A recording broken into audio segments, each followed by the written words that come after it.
Sunday, May 17th, 2020, rained this weekend. The current time in Honolulu, 5:34 p.m., Seoul, 12:35 p.m., Tehran, 8:06 a.m., and Toronto, 11:36 p.m. Here are the latest numbers from Worldometer. 4,802,028 people have been infected around the globe. 316,673 have died from the disease. 1,858,173 have recovered. 15% death rate. The rest are open cases awaiting an outcome.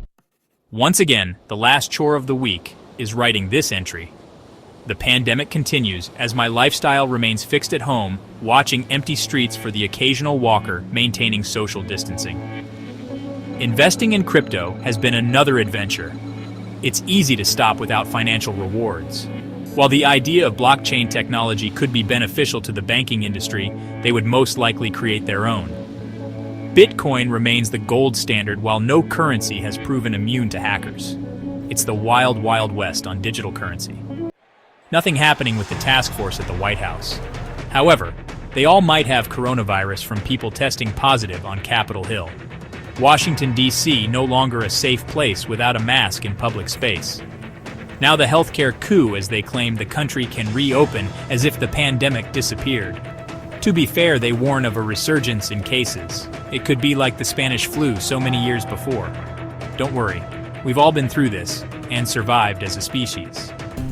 It's real to see the balance between making money and stopping the spread of a disease.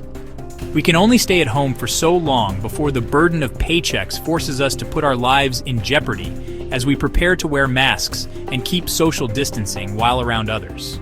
Only remember, there's also lots of faulty testing.